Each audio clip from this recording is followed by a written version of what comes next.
శుభోదయం మిత్రులారా, వార్తా కథనాలపై విశ్లేషణ కార్యక్రమం టీజీటీవీ మార్నింగ్ న్యూస్కు స్వాగతం. నేను మీ జర్నలిస్ట్ సత్య. ముందుగా రాష్ట్రంలో జరుగుతున్న రాజకీయ పరిణామాలను కనుక పరిశీలించినట్లయితే హైదరాబాద్ను వరదలు ముంచేస్తూ ఉన్నాయి. మరొక వైపు చూసుకున్నట్టయితే హైడ్రా అనేది ఓన్లీ మేమేదో ఈ అక్రమ కట్టడాలను కూల్చివేయడానికి కాదు, హైదరాబాదులో మరి ఇక్కడ చెరువులు కుంటలను పునరుద్ధరించడంతో పాటు నాలాలకు సంబంధించి ఒక నీటి చుక్క కూడా నిలవకుండా వాటిని అన్నింటినీ ఎప్పటికప్పుడు పర్యవేక్షిస్తూ ప్రజలకు ఎల్లవేళలా అందుబాటులో ఉంటూ డిజాస్టర్ మేనేజ్మెంట్లో మరి కీలక పాత్ర పోషిస్తాయని చెప్పి గప్పాలు కొట్టిన రేవంత్ రెడ్డి ఇవాళ హైడ్రా చూసుకున్నట్టయితే చేతులెత్తేసింది పూర్తిగా. ఇవాళ చినుకు పడితే చిత్తడే అన్న చందంగా మరి ఇక్కడ ఘోరమైన పరిస్థితులు నెలకొన్నాయి. హైదరాబాద్లో సాయంత్రం 5-6 దాటిందంటే మరి ఇక్కడ మొలుగు పడితే గుబులే అన్న చందంగా మరి ఇక్కడ ప్రధానంగా మరి ఏదైతే రవాణాదారుల ఇక్కట్లు, ప్రజల ఇక్కట్లు మరి అనేకంగా ఉన్న పరిస్థితిని మనం ఇక్కడ ప్రధానంగా గమనించాలి. మరి ఇక్కడ చూసుకున్నట్టయితే నమస్తే తెలంగాణలో కనుక చూసుకున్నట్టయితే 5 దాటితే హ్యాండ్స్ అప్, మొగులు నల్లగా అయితే గుబులు పడుతున్న నగరం అట. సాయంత్రం 5 దాటితే ట్రాఫిక్ చక్రబంధం, 5 సెంటీమీటర్ల వాన పడితే నరకం, అన్నింట్లో వేలు పెట్టి జారుకున్న హైడ్రా చేతులెత్తేసిన జిహెచ్ఎంసీ పోలీసు. మరి ఇక్కడ చూసుకున్నట్టయితే నిత్యం ఏదైతే వర్షాలు పడితే ఏ విధంగా ఉంటా ఉన్నది, 20 నెలల కాలం అయింది. మరి గతంలో చూసుకున్నట్టయితే ఎప్పటికప్పుడు మరి ఇక్కడ మేనేజ్మెంట్ చేసుకుంటూ పర్యవేక్షణ బాధ్యతలను చూసుకుంటూ నీటిని ఎక్కడికక్కడ అండర్ గ్రౌండ్ డ్రైనేజీలు ఏమన్నా మరి ఇబ్బందులుగా ఉంటే వాటిని ఎప్పటికప్పుడు మరి మరమ్మతుల ద్వారా లేదంటే దానిలో ఏవైతే జామ్ అయితే ఎప్పటికప్పుడు పర్యవేక్షణ చేయాల్సిన ఇటు జిహెచ్ఎంసీ హైడ్రా మీద వదిలేస్తుంది, హైడ్రా జిహెచ్ఎంసీ మీద వదిలేస్తుంది. ఇలాంటి ట్రాఫిక్ అంతరాయం కలిగినప్పుడు పోలీసు వాళ్ళు వస్తే ఈ మూడింటికి కూడా సమన్వయం లేకుండా 5 దాటితే మరి ఇక్కడ ట్రాఫిక్ చక్రబంధంలో ఇరుక్కొని పోతా ఉన్నారు. ఆఫీసుల నుంచి బయటకు వచ్చే సమయంలో 2-3 గంటల పాటు ఇలాగే చిక్కుకుపోతున్న పరిస్థితి. మరోవైపు మరి ఇక్కడ ఏదైతే ఇళ్లకు కూడా నీళ్లు వస్తున్న పరిస్థితి అయినా కూడా ప్రభుత్వం మొద్దు నిద్ర వీయడం లేదు. ఇక హైడ్రా గురించి ఎంత గొప్పగా చెప్పిండో ఆ హైడ్రా దాని పనితనం ఏందో దీని ద్వారా తేటతెల్లమైంది. మరి 20 నెలల నుంచి ఇప్పటి వరకు హైదరాబాద్ బాగోగుల కోసం ముఖ్యమంత్రి రేవంత్ రెడ్డి ఏం చేసిండు అనేది హైదరాబాద్ ప్రజలందరూ గమనిస్తూ ఉన్నారు. తెలంగాణ ప్రజలు కూడా గమనించాల్సిన అవసరం ఉన్నది. ఇక లగచెర్లకు సంబంధించి మరి ఇక్కడ లగచెర్ల సినతల్లి ఇక్కడ ఏదైతే KTR BRS working president KTR గారికి నిన్న రోజున రాఖీ కట్టింది. ఆ రోజు చూసినాం లగచెర్ల పోరాటంలో మరి ఇక్కడ నిండు గర్భిణిగా ఉన్నటువంటి సినతల్లి మరి ఇక్కడ ఏ విధంగా అయితే పోరాటం చేసింది, ఢిల్లీ వరకు పోయి వాళ్ళ భూములను కాపాడుకోవడానికి ఏ విధమైన ప్రయత్నాలు చేసింది. మరి మాకు అండదండగా నిలిచిండు ఆ రోజు ఏదైతే బీఆర్ఎస్ వర్కింగ్ ప్రెసిడెంట్ కేటీఆర్ గారని మరి తమ సొంత అన్నలాగా భావించి లగచెర్ల నుంచి వచ్చి నిన్న రోజున రాఖీ కట్టిన అంశాన్ని మనం ఇక్కడ చూడవచ్చు. ఇక బడుగుల బీమాపై పుడుగట, బీఆర్ఎస్ తెచ్చిన సోషల్ సెక్యూరిటీ స్కీమ్కు కాంగ్రెస్ మంగళం. అక్టోబర్ 24 నుంచి ప్రీమియం చెల్లించిన సర్కార్ ప్రశ్నార్థకంగా 13,11,000 మంది ప్రమాద బీమా కోసం డ్రైవర్లు, ఓంగాళ్ళు, జర్నలిస్టులు, గిగ్ వర్కర్ల కుటుంబాలకు తప్పని ఎదురు చూపులు అని చెప్పి మరి ఇక్కడ గిగ్ వర్కర్ల కోసం అప్పుడు ప్రమాద బీమాను తీసుకొచ్చింది. ఏ విధంగా అయితే రైతు బీమాను తీసుకొచ్చిందో అదేవిధంగా గిగ్ వర్కర్ల కోసం కూడా ప్రమాద బీమాను తీసుకొస్తే గిగ్ వర్కర్లతో పెద్ద సమావేశం పెట్టిండు రేవంత్ రెడ్డి. మీ అందరికీ అండదండలు అందిస్తా, అన్నీ చేస్తా అన్నాడు. ఉన్న పథకాన్ని ఎగ్గొట్టిండు. ఇలా చూసుకుంటే రైతు బీమాకు సంబంధించి చూసుకున్నా కూడా రైతు బీమా ప్రీమియం కట్టలేదు. దాంతో మరి ఇక్కడ రైతులకు కూడా మరి ఏ కారణంతో చనిపోయినా వాళ్ళకు కూడా బీమా రావడం లేదు. ఒక్కొక్క కేసీఆర్ సంక్షేమ పథకాన్ని ఏ విధంగా మరి తుడిచిపెట్టుకుంటూ వస్తూ ఉన్నది రేవంత్ రెడ్డి ప్రభుత్వం అనే విషయాన్ని మనం ఇక్కడ ప్రధానంగా చూడవచ్చు. ఇక సీతారామంపై సీతకన్ను, బీఆర్ఎస్ హయాంలో 70% పనులు పూర్తి. ప్రాజెక్టుపై కొనసాగుతున్న కాంగ్రెస్ సర్కార్ నిర్లక్ష్యం. 5 కిలోమీటర్ల పైప్ లైన్ నిర్మిస్తే 5,000 ఎకరాల సాగులోకి అయినా 20 నెలలు అయినా కూడా 5 కిలోమీటర్ల పైప్ లైన్ నిర్మించలేని దుస్థితిలో ఉన్నది. రూపాయి విధించలేదు. 70% పనులైనా కూడా సీతారామ ప్రాజెక్టును పూర్తి చేయడానికి, పెండింగ్ ప్రాజెక్టు పూర్తి చేయడానికి మనసు రావడం లేదు. 2 లక్షల కోట్ల పైచీలకు అప్పులు తీసుకున్నది. ఇవాళ కూడా మళ్ళీ 1,000 రూపాయలకు టెండర్ పెట్టింది 1000 కోట్లకు. అయినప్పటికీ కూడా ఒక్క ఇటుక వేర్చలేదు, ఒక పెండింగ్ ప్రాజెక్టు పూర్తి చేయలేదు, ఒక పథకం అమలు చేయలేదు, 6 గ్యారెంటీలు అమలు చేయలేదు, 420 హామీల్లో ఏ హామీని కూడా సంపూర్ణంగా నెరవేర్చలేదు. కానీ అప్పుల మీద అప్పులు చేస్తూ ఉన్నది. మరి ఇక్కడ ప్రగల్భాలు వలుకుతుంది తప్ప పనులు మాత్రం లేవు. రాజగోపాల్ రెడ్డి చెప్తూనే ఉన్నాడు, మన మాటలు ఎక్కువైతున్నాయి, చేతల్లో చూపించాలి, మాటలలో కాదు. ఇప్పటికే మనం పూర్తి స్థాయిలో మరి ఇక్కడ ప్రజల నుంచి చీత్కారం ఎదుర్కొంటున్నామని చెప్పి వాళ్ళ సొంతపాటి ఎమ్మెల్యేలే చెప్తా ఉన్నారు. ఇక ఏది అక్రమం ఏది సక్రమం, కాంగ్రెస్ సర్కార్ తీరుతో హైదరాబాద్ వాసులు సందిగ్ధం. కుప్పకూలిన రియాలిటీ, దానికి తోడు ఆక్రమిత ప్రాజెక్టులు. కాజాగూడలో 27 ఎకరాల ప్రభుత్వ భూమి ఆంపట్టు. మ్యాన్హాటన్ పేరుతో ప్రాజెక్టు కన్నెత్తి చూడని హైడ్రా. సర్కార్ ఉదాసీనతపై కోర్టుకెక్కిన 4 ఎమ్మెల్యేలు. అందులో ప్లాట్లు కొనొద్దని ఎమ్మెల్యే అనిరుద్ధ్ రెడ్డి ప్రకటన. గోపన్పల్లిలో సర్కార్ భూమిలోను ప్రైవేట్ వెంచర్లు. గతంలో 15,000 కోట్ల ప్రాజెక్టులు అక్రమం బట్టి అని చెప్పి మరి ఇక్కడ చూసుకుంటే అయితే ఒకవైపు గోపన్పల్లి, మరోవైపు చెప్తే కాజాగూడ. ఈ కాజాగూడలో 27 ఎకరాలకు సంబంధించి 15,000 కోట్ల రూపాయల అక్రమాలు జరుగుతాయి. జరుగుతూ ఉన్నాయని వాళ్ళ సొంత పార్టీ ఎమ్మెల్యేనే మరి హైడ్రా ఫిర్యాదు చేస్తే హైడ్రా పట్టించుకోదు, కోర్టుకు వెళ్ళిండ్రు, అయినప్పటికీ కూడా అధికారులు వాళ్ళకి అనుకూలంగా నివేదికలు ఇవ్వడంతో చేసేదేమి లేక మరి ఇక్కడ ఏదైతే గాంధీ భవన్ వేదికగా ఆయన ఏం చెప్పిండే అంటే అందులో ఎవరు ఫ్లాట్ కొనొద్దు, అది అక్రమం, ఎందుకంటే మా ప్రభుత్వం వాళ్ళకు వంత వాడుతుంది, రేపటి రోజున బీఆర్ఎస్ ప్రభుత్వం వచ్చిన తర్వాత ఈ అక్రమాలన్నింటినీ వెలుగులోకి తెస్తాయి కాబట్టి మీరు నష్టపోతారు, మరి ఎవరు కొనొద్దని చెప్పి ఆయన చెప్తా ఉన్నాడు. మరోవైపు గోపన్పల్లి భూములకు సంబంధించి అధికారులు వాళ్ళకు వంత పడితే హైకోర్టు మొన్ననే స్టే ఇచ్చింది. ఈ రకంగా వేలాది కోట్ల రూపాయల భూమి మరి ఇక్కడ అన్యాక్రాంతం అవుతున్న పరిస్థితిని మనం ఇక్కడ ప్రధానంగా గమనించాలి.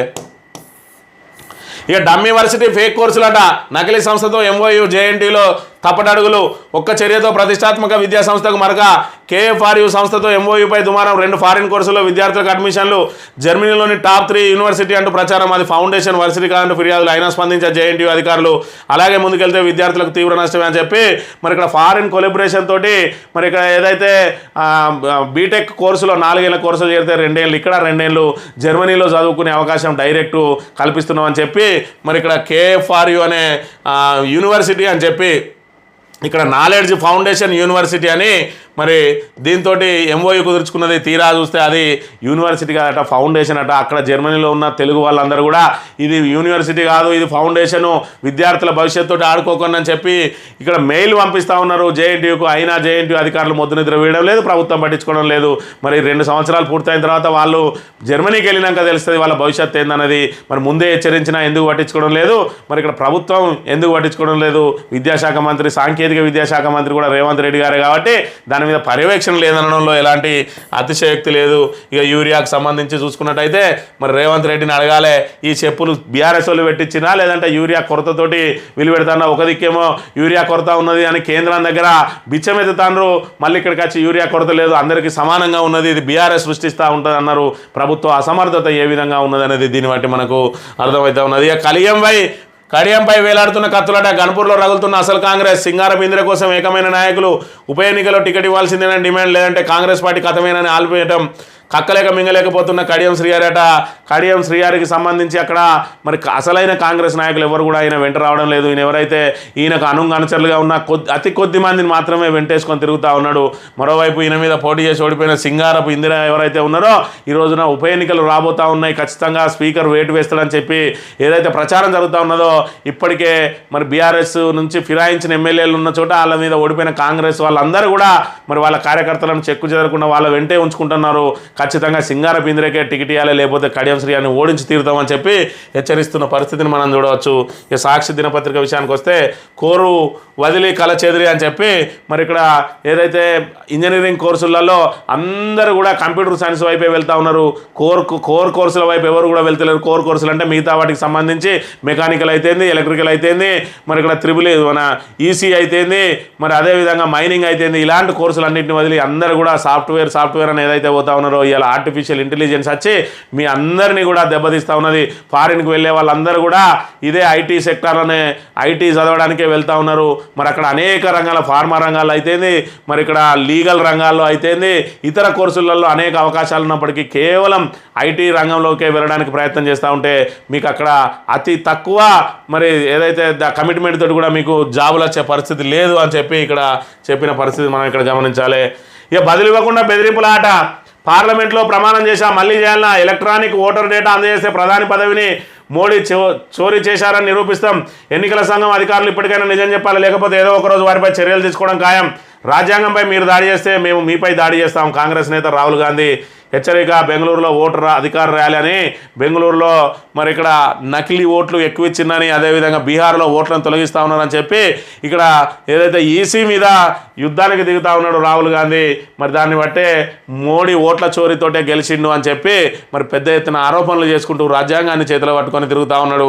కానీ కాంగ్రెస్ పరిస్థితి ఎట్లా ఉన్నదంటే ఏ రాష్ట్రం నీతి ఆ రాష్ట్రం అన్నట్టు జాతీయ కాంగ్రెస్ పార్టీకి ఒక సిద్ధాంతం లేదు, ఒక భావజాలం లేదు, లేదంటే ఒక కమిట్మెంట్ లేదు. ఏదైతే రాష్ట్రాల వారీగా మరి ఇక్కడ మీ ఏదైతే మొన్నటి రోజున చూసినాం 42% రిజర్వేషన్ కోసం కనీసం పార్లమెంట్లో గలం విప్పడు, మరి ఇక్కడికి వచ్చి ధర్నాలో కూర్చోడు. కానీ ఇక్కడికి ఏదైతే తెలంగాణకు వచ్చి మాత్రం దాని మీద హామీలు ఇస్తాడు, మాటలు మాట్లాడతాడు. మరి ఇది ఉన్నది. ఇక సిబిఐ విచారణ జరిపించాలంట ఫోన్ ట్యాపింగ్ మీద నిన్నటి రోజున అనుచిత వ్యాఖ్యలు చేసిండు. మరి ఇక్కడ బండి సంజయ్ ఆయన కార్పొరేటర్ అనుకుంటాడో కేంద్ర మంత్రి అనుకుంటాడో తెలియదు. మరి కార్పొరేటర్ కంటే ఇంకా కింది కిందికి దిగజారి వ్యాఖ్యలు చేస్తాడు.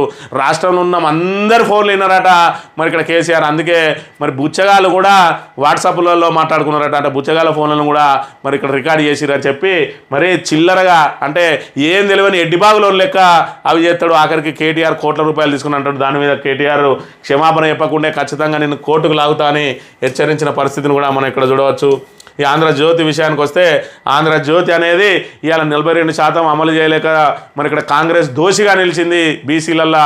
ఇవాళ తెలంగాణలో ఏదైతే స్థానిక సంస్థల ఎన్నికలు పెడితే బీసీలు మరి ఇక్కడ గొయ్యి తీసి బొందబెట్టడానికి సిద్ధంగా ఉంటే ఈ బూట్లు నాకే పత్రిక ఇవాళ మళ్ళీ ఏదైతే కాంగ్రెస్ పార్టీ ఇవ్వబోయే 42% రిజర్వేషన్లు ఏదైతే పార్టీ పరంగా ఇస్తారో దాంతో జడ్పీలో బీసీలకు డబ్బులు వస్తాయట. మరి ఇక్కడ ఎట్లా ఉన్నదంటే సేమ్ ఇదే చేపల చెరువులో కొబ్బరి బొండాలు కూలి చేపలు చచ్చిపోతే ₹1,00,000 లాభం వచ్చింది అన్నట్టుగా ఇవాళ 42% అమలు చేయక పార్టీ పరంగా ఇస్తే జడ్పీలు డబల్ అవుతాయట. ఇలాంటి వార్తలు ఫేక్ వార్తలు రాసుకుంటా వీడు పూర్తిగా తెలంగాణ మీద విషం కక్కడానికి కాంగ్రెస్ ప్రభుత్వం అడుగులకు మడుగులొత్తుతూ కాంగ్రెస్ ఇచ్చే తాయిలాలు మరి ఇక్కడ ప్రభుత్వ పరంగా ప్రభుత్వం డబ్బంతా కూడా వీనికి యాడ్స్ రూపంలో వీనికి తలగబెడతా ఉంటే వీడు ప్రజా సమస్యలు మరిచి మరి ఇక్కడ ప్రభుత్వానికి వంత వాడుతూ ఇవాళ తెలంగాణ సర్వనాశనం కోసం ప్రయత్నం చేస్తున్న పరిస్థితిని మనం ఇక్కడ ప్రధానంగా గమనించాలి. ఆ నంబర్ అమిత్ షా అట. ఇక వాడు అబ్బపూలి అంటే వీడు తోకబారడు అంటాడు. వాడేదో మరి ఇక్కడ అమిత్ షా ఫోన్లను కూడా ట్యాప్ చేసిరు. లేకపోతే ఈయన మాట్లాడిన 3 నెంబర్లు అమిత్ షా అట. వీని మాట్లాడిన ఎవడైతే ఫోన్ ట్యాపింగ్లో బాధితులు ఉన్నాం మా ఫోన్ ట్యాప్ అయిందని పోయినోడు ఎవరు లేడు. మీ ఫోన్ ట్యాప్ అయింది రారి మీ ఫోన్ ట్యాప్ అయింది రారి అని చెప్పి మన ఫోన్ లిస్ట్ ఏదైతే ఫోన్ లిస్ట్ తీసుకుంటే మరి వాళ్ళకు మాటలు వినిపించిందా అంటే మాటలు వినిపించడం ఏముండదు. మరి వీళ్ళ ఏదైతే కాల్ లిస్ట్ తీసుకొని అన్నొక 3 నెంబర్లు చేసి ఇవన్నీ ట్యాప్ అయినాయి అంటాడు. ఫోన్ ట్యాపింగ్లో వాళ్ళు ఏం మాట్లాడుకున్నారో అన్నీ మరి బహిర్గతం చేయాల్సిన బాధ్యత ఈరోజు దర్యాప్తు అధికారుల మీద ఉన్నది. దాన్ని ఏరు ఏదైతే కాల్ లిస్టును తీసుకొని వచ్చి నీ ఫోన్లో గిల్లకి మాట్లాడినావు అంటే మాట్లాడిండు. ఎవరు తీసినా అది కాల్ లిస్టు దాన్ని బట్టి ఫోన్ ట్యాపింగ్ అయిందని చెప్పి ఒక కొత్త నాటకానికి తెరలేపుతా ఉన్నది సిట్ అనే విషయాన్ని మనం ఇక్కడ ప్రధానంగా గమనించాలి.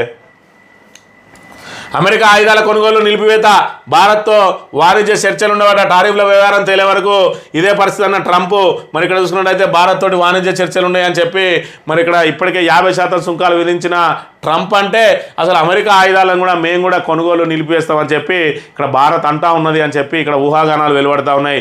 ఏది ఏమైనా మరి అగ్రదేశాలతోటి పూర్తి స్థాయిలో యుద్ధానికే దిగబోతా ఉన్నాడు. టారిఫ్ యుద్ధానికి ఈ దేశాలన్నీ కూడా ఏకమైన పక్షంలో ఎందుకంటే ఇప్పటికీ అన్నీ కూడా అమెరికా మీదనే ఆధారపడి ఉన్నాయి. మన ఎక్స్పోర్ట్స్ అన్నీ కూడా మరి ఫార్మా రంగం అయితే పూర్తిగా అమెరికా మీదనే ఆధారపడి ఉన్నాయి. కాబట్టి ట్రంప్ ఈ రకంగా బెదిరింపులకు పాల్పడుతూ ఉన్నాడు. ఎందుకంటే రష్యా భారత్ కలిస్తే బలమైన మరి ఇక్కడ సంబంధాలు నెలకొంటాయి. కాబట్టి వీళ్ళని బలహీనపరచాలని చెప్పి ట్రంప్ ప్రయత్నాలు సాగిస్తూనే ఉన్నాడు. ఇది ఏదికి దారితీస్తుందో చూడాలి. త్వరలోనే బీఆర్ఎస్ ఖాళీ పలువురు గులాబీ మాజీ ఎమ్మెల్యేలు ఎమ్మెల్సీలు మాతో టచ్లో ఉన్నారు. రేపు బీజేపీలోకి గువ్వల బాలరాజు అసంతృప్తిగా ఉన్న కాంగ్రెస్ నేతలు సమయం కోసం ఎదురు చూస్తూ ఉన్నారు. అసలు బీజేపీ ఏం బీక్తాంది ఇక్కడ తెలంగాణలో అని చెప్పి బీజేపీలోకి పోవడానికి అందరూ సిద్ధమవుతారో ఒక్కసారి ఆలోచన చేసుకోవాలి. కేవలం ఇక్కడ ఏదైతే కాంగ్రెస్ నాయకులు అడుగులకు మడుగులొత్తుతూ ఏదైతే బీఆర్ఎస్ను మరి ఇక్కడ పూర్తిగా నిర్వీర్యం చేయాలని కాంగ్రెస్ బీజేపీలు అక్రమ కలయికలతోటి ఇద్దరు కూడా ఒకరికొకరికి వంత పాడుకుంటూ ప్రభుత్వాన్ని మరి ఇక్కడ ప్రతిపక్షంగా విమర్శించాల్సిన ఇక్కడ ఉన్నటువంటి బీజేపీ నాయకులు ప్రభుత్వ అడుగులకు మడుగులతో తిరుగుతూ ఉన్నారు. వీళ్ళని నమ్మి ఇంకా బీజేపీలోకి పోతారట. మరి ఇక్కడ బీఆర్ఎస్ ఖాళీ అవుతారట. పగటి కలలు కంటాను రామచంద్రరావు అనే విషయాన్ని మనం ఇక్కడ గమనించాలి. ఇక ప్రతి చుక్క వరద మూసీకి చేరాలన్నట. చెరువులు నాళాలని మూసీకి అనుసంధించాలి. రాజధాని వరకు మూసీ పునరుజ్జీవనమే పరిష్కారం అని చెప్పి ఇక్కడ పరిపాలన చేతగాని అసమర్థులు మరి దాన్ని కప్పిపుచ్చుకోవడానికి మళ్ళీ ఏదైతే కొత్త మార్గాలు వెతుకుతూ ఉంటారు. రేవంత్ రెడ్డి పరిస్థితి కూడా అదే. ఒకవైపు ఏమన్నా అంటే గత ప్రభుత్వం మీద నిందలేస్తాడు. మరోవైపు చూసుకున్నట్టయితే మూసీకి ఏదైతే మూసి మరి ఇక్కడ పునరుజ్జీవం పేరుతోటి సుందరీకరణ ఏదైతే చేయబోతా ఉన్నారో దాని మీద పెద్ద ఎత్తున విమర్శలు రావడంతో ఈ వరదలను కూడా దానికి వాడుకునే ప్రయత్నం చేస్తూ ఉన్నాడు. మూసి పునరుజ్జీవమే ఈ వరదలన్నింటినీ ఆపడానికి మరి ఇక్కడ ఏదైతే దోహదపడుతుందని చెప్పి దీన్ని కూడా తనకు అనుకూలంగా మార్చుకునే ప్రయత్నం చేస్తున్న పరిస్థితిని మనం చూడవచ్చు. ఇక ఈనాడు దినపత్రిక విషయానికి వస్తే రష్యాతో బంధం మరింత బలోపేతం. మరి ఇక్కడ భారత్ ఖచ్చితంగా ఇంకా సుంకాల కనుక లొంగినట్టయితే మరింత బ్లాక్మెయిల్ చేసే అవకాశం ఉంటుంది. నిజంగానే మరి వాళ్ళ దగ్గర నుంచి ఆయుధాలు ఏవైతే కొనుగోలు చేస్తూ ఉన్నారో రష్యా కూడా మరి మనకు అత్యాధునికమైన ఆయుధాలను సరఫరా చేస్తూ ఉన్నది. మరి అమెరికా నుంచి ఇతర దేశాలన్నీ ఎవరైతే సుంకాలను ఎదుర్కొంటున్నాయో ఇవన్నీ కూడా ఆయుధాల కొనుగోలును నిలిపివేసినట్టయితే ఖచ్చితంగా అమెరికా కూడా మరి డోలాయమాన స్థితిలో పడే అవకాశం ఉన్నదనే విషయాన్ని మనం ఇక్కడ గమనించవచ్చు.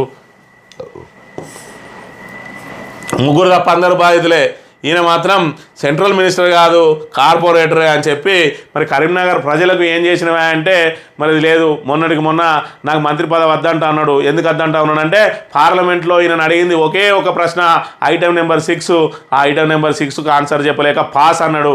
ఎవడన్నా మరి అదైతే ఆ మంత్రి లేకపోతే దానికి సంబంధించిన సహాయ మంత్రిగా సమాధానం చెప్పాల్సిన వాడు పాస్ అనడంతో ఇవాళ తెలంగాణ పరువునంతా గంగపాలు చేసిన అంశాన్ని మనం ఇక్కడ ప్రధానంగా గమనించాలి. చూస్తే మూసి పునరుజ్జీవంతో వరదకు పరిష్కారం అంట. ఈ రెండు తాబేదార్ పత్రికలు ఇవాళ రేవంత్ రెడ్డి ఏమనుకుంటాడో, వాళ్ళ సిపిఆర్ఓలు ఏం రాసిస్తారో దాన్ని పెద్ద ఎత్తున ఇక్కడ రాయడం, మరి దాన్ని ప్రజల లోపల ఇదే కరెక్ట్ అని చెప్పి వాళ్ళను ముందుగా ప్రిపేర్ చేసే కార్యక్రమం ఈనాడు ఆంధ్రజ్యోతిలు చేస్తూ ఉన్నాయి. ఈనాడు ఆంధ్రజ్యోతిలలో బ్యానర్ ఐటమ్ వచ్చింది అని అంటే దాని వెనుక పెద్ద ఎత్తున కుట్ర దాగి ఉన్నదని చెప్పి తెలంగాణ ప్రజానీకం గమనించాలి. దాని లోపల ఏదో మతలబు ఉన్నదని గమనించాలి. ఇవాళ బీసీలకు 42% రిజర్వేషన్ అమలు చేయలేకపోతే ప్రశ్నించాల్సిన పత్రికలు ఇవాళ దానికి అనుకూలంగా పార్టీ పరంగా ఇస్తాడట, మన జెడ్పీ చైర్మన్లు పెరుగుతాయని చెప్పి ఇది అసంబద్ధ వాదన తీసుకొస్తా ఉన్నారు. ఇలాంటి ఈ తాబేదార్ పత్రికలను మరి ఖచ్చితంగా వార్తలను నమ్మద్దు. వాళ్ళు రాసే మరి ఏదైతే ఉన్నదో అది ప్రజల మెదల్లో విషం నాటడానికి అని చెప్పి గమనించి ఖచ్చితంగా మన ప్రాంత ప్రయోజనాల కోసం పోరాటం చేస్తున్నటువంటి బీఆర్ఎస్ నాయకులు ఏం చెప్తున్నారు అనే దాన్ని ఖచ్చితంగా నిశ్చితంగా గమనించాలని కోరుతూ ఇది ఈరోజు మార్నింగ్ న్యూస్. తిరిగి వెళ్తాం. Thank you very much.